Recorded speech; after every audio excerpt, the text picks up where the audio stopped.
Good morning, class 7 students. So today I will explain the permanent protective tissue of lesson number 1 tissue. Before coming to the explanation of the topic protective tissue, let us discuss the question answer which I gave you as homework in the previous day. So all of you open your book, page number 2 of your biology book, lesson number 1 tissue. First question was define apical meristematic tissue. So you will write here, this type of tissue is responsible for increasing the length of the plant, so it is located at the tips of roots and shoots. Then another I asked one question, define lateral meristematic tissue. Here the answer is here, the cells present in this tissue divide to increase the girth or thickness of the plant. Okay. And as the plant grows in height, the stem also gains thickness due to the actively dividing cells of this tissue. The whole part you will write. Next, name the two types of meristematic tissue based on their location.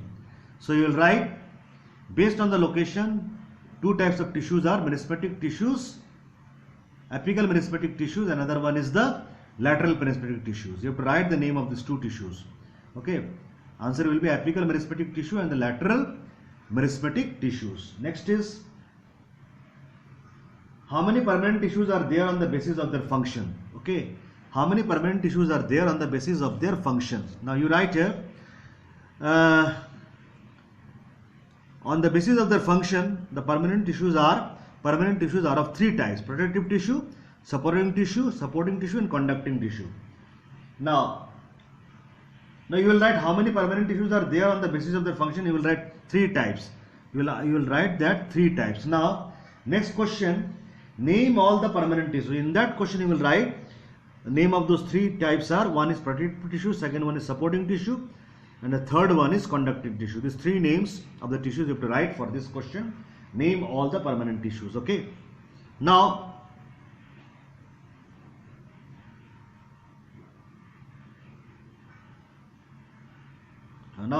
next is, what are simple permanent tissues? Give two example. Simple permanent tissues, they will tell, simple permanent tissues, they are made up of cells that are structurally and functionally similar. And give two example, protective tissue and supporting tissue. Okay.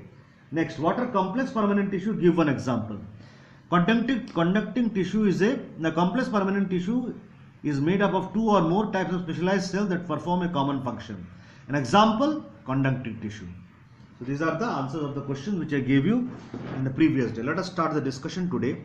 Protective tissue मतलब सुरक्षा करने वाली tissue. The protective tissue forms an outer covering called epidermis. जो सुरक्षा देने वाला tissue है वे form बनता है कहाँ पे, किस तरह बना हुआ है? आउटर कवरिंग कॉल्ड एपिडर्मिस, मतलब पेड़ों के जो जड़ होते हैं, पेड़ों के जो तने होते हैं, पेड़ की शाखाएं होते हैं, उनकी ऊपर वाली सतह मतलब द आउटर सरफेस, मतलब ऊपर वाली सतह इन जड़ों की, इन स्टेमों की, इन पत्तों की वह ढक के रखता है ये प्रोटेक्टिव टिश्यू. उसको बोलते हैं epidermis, that protects the root, stems and leaves of a plant. ये टिश्यू जो काफी सेल का बना हुआ है, एक ही तरह देखने वाला, एक ही तरह काम करने वाला, ये क्या काम करता है? ये सेल सुरक्षा देना. किसको सुरक्षा देता है? रूट्स, स्टेम और लीव्स. और ये रूट और स्टेम और लीव्स के कहां पे पाया जाता है? रूट, स्टेम और लीव को ये सारे सेल वाले प्रोटेक्टिव टिश्यू ढक के रखा हुआ है. और उस लेयर को, उस प्रोटेक्टिव टिश्यू के लेयर को हम लोग क्या बोलते हैं? एपिडर्मिस. वो जो ढक के रखा हुआ है सारे सेल, उसको एपिडर्मिस बोलते हैं. It is formed of cell with thick cell wall. ये सारे प्रोटेक्टिव टिश्यू में जितने भी इस तरह सेल मिलकर प्रोटेक्टिव टिश्यू बना है, उस सेल को भी ढक के रखा है क्या? एक थिक सेल वॉल, एक दीवार से. I have already told you, cells are like a compartment, कमरे की तरह. जैसे हमारे जिस कमरे में बैठते हैं, कमरे में चारों तरफ दीवार से घेर के रखा हुआ, उसी तरह हमारे शरीर के अंदर ये जो सेल है, प्रोटेक्टिव टिश्यू का सेल है, वो भी कमरे की तरह, उसको भी घेर के रखा हुआ है एक मोटे सेल की दीवार से. The epidermal cell lacks intercellular spaces. ये जो एपिडर्मल सेल्स, ये जो प्रोटेक्टिव टिश्यू का जो सेल्स है, ये हर सेल जो एक साथ रहता है, एक के साथ एक जुड़ के रहता है, उन हर सेल के बीच कोई इंटरसेलुलर स्पेस नहीं है. कोई दोनों जो सेल एक साथ जुड़ा हुआ है, ये 4-5 सेल एक साथ जुड़ा हुआ है, हर सेल के बीच कोई जगह नहीं मिलेगा. ओके, जैसे in your room also one room you are sitting, by the side another room is there, both the rooms are what? They are joined with each other in such a way that between the two rooms no spaces are there. So मतलब दो room की दीवार के बीच कोई जगह नहीं होता है. दोनों रूम की जो दीवार होता है वो दोनों दीवार जो दोनों रूम की जो दीवार होता है चारों तरफ से, वे दोनों एक रूम से दूसरे रूम चिपक के रहता है, जिससे दोनों दीवारों के बीच कोई जगह नहीं रहता है. That is intercellular space. The epidermis of leaves makes them water proof. ये जो एपिडर्मिस जो प्रोटेक्टिव टिश्यू का सेल का जो लेयर है जो पत्तों को ढक के रखा हुआ है, ये क्या करता है, मेक्स देम वाटर प्रूफ. इससे क्या होता है, पत्ता गीला नहीं होता. मतलब देखोगे when the rain water falls on the leaves of the plant, they will not make the leaves wet. गीला नहीं करता है. After the water falls down on the leaves, they fall down from the leaves. They don't stay on the leaves. तो बारिश के पानी जब पत्ते के ऊपर गिरता है तो बारिश के पानी पत्ते के ऊपर नहीं रहता है, वो गिर जाता है नीचे. इससे क्या होता है, पत्ते को गीला नहीं करता है. कि कारण क्या है, गिर क्यों जाता है, बिकॉज पत्ते के चारों तरफ एक प्रोटेक्टिव टिश्यू का सेल वाला लेयर है जिसको एपिडर्मिस बोलते हैं. वे क्या करता है, उस पत्ते को वाटरप्रूफ बना देता है बाय सिक्रेटिंग ए वैक्सी सब्सटेंस. क्या करता है, उसके अंदर से उसके वे वाले एपिडर्मिस वाले प्रोटेक्टिव टिश्यू के लेयर से एक निकलता है वैक्सी सब्सटेंस, मोम की तरह चीज. और वे क्या करता है, that make the leaf waterproof. तुम्हें पता है तुम्हारे घर में मोमबत्ती होगा. If you put water on the candle which is made up of wax, you will see after the water falls on the wax, it will not make the wax wet. Because the water will not stay on the candle, it will fall down. The same thing happens here. Now supporting tissue. Next tissue I will discuss is supporting tissue. सहारा देने वाला tissue. As the name suggests, नाम से क्या पता चलता है, supporting tissue मतलब support का इंग्लिश मतलब हिंदी मतलब सहारा देना. सपोर्टिंग टिश्यू प्रोवाइड सपोर्ट, सहारा देता है, एंड स्ट्रेंथ शक्ति देता है टू द प्लांट, पेड़ पौधों को. It is of the following 3 types. Supporting tissue भी 3 तरह का होता है. Now among the 3 types of supporting tissue, first type of tissue, parenchyma, I am going to discuss. It is also coming under supporting tissue. Okay, now and the tissue is found in almost all major parts of the plant. ये वाली tissue पाया जाता है almost लगभग all major parts, plant के हर भागों में, अधिकतर भागों में. It provide support to the plant. ये सारे टिश्यू क्या करता है, सपोर्ट करता है, सहारा देता है प्लांट को. The cells that form the parenchyma tissues have the following features. ये जो पेरेन्काइमा वाला एक टिश्यू है, सपोर्टिंग वाला टिश्यू है, और टिश्यू जानते हो it is made up of many cells. Okay, जो सेल जिस सेल से पेरेन्काइमा टिश्यू बना हैव द फॉलोइंग फीचर्स. उनमें एक नीचे दिए गए विशेषताएं हैं. क्या क्या विशेषता है, that are discussed below here. They are living cells. ये जो सेल है, जो सारे सेल मिलके पेरेन्काइमा टिश्यू बना, ये जीवित वाला सेल है. And that are large in size, काफी उसकी साइज काफी आकार बड़ा होता है. एंड स्फेरिकल, और काफी बड़े होते हैं साइज में. एंड स्फेरिकल और ओवल इन शेप, और उनकी आकार क्या होता है, या गोल आकार की होगा या अंडे की तरह spherical shape. See here all of you see this 2 diagrams. These are the 2 diagrams of parenchyma cell. Okay, see this diagram, it is the parenchyma cell. So many cells joining together to form the parenchyma tissue. All this we can observe under microscope.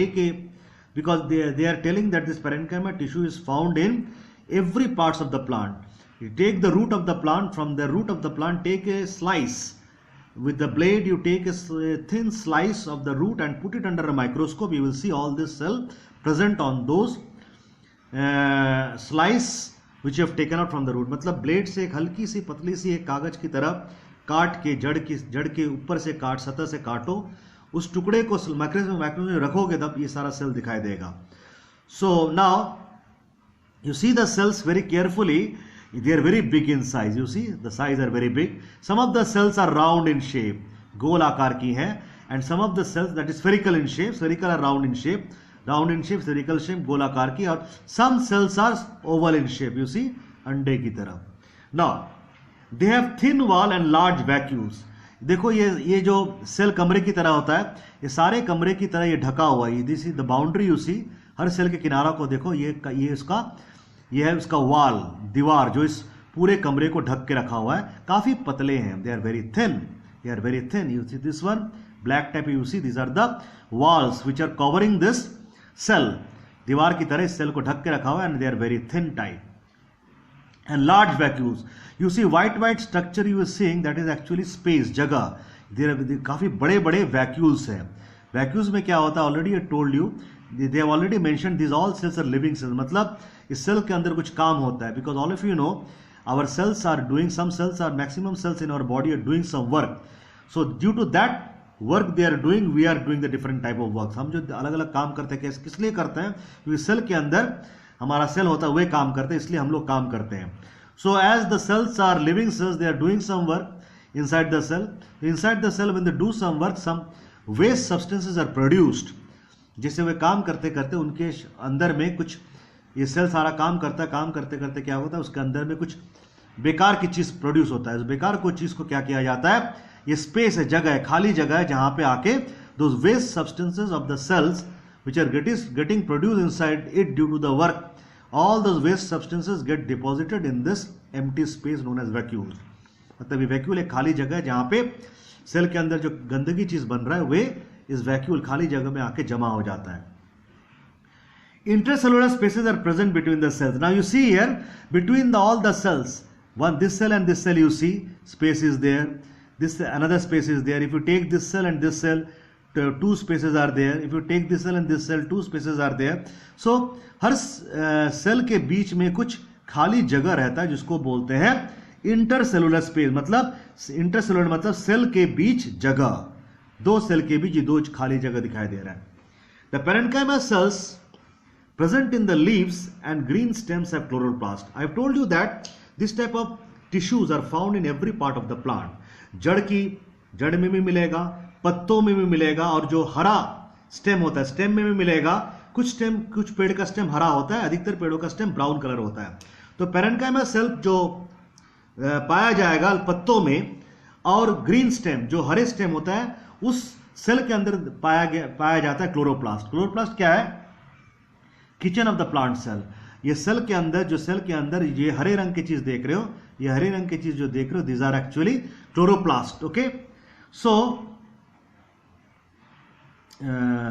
Which help in photosynthesis. मतलब ये जो हरे रंग की चीज दिखाई दे रहा है, ये actually these are known as chloroplast है. Chloroplast actually are the kitchen of the cell. मतलब ये क्लोरोप्लास्ट जो हरे हरे चीज दिखाई दे रहा है, ये सेल का रसोई घर है.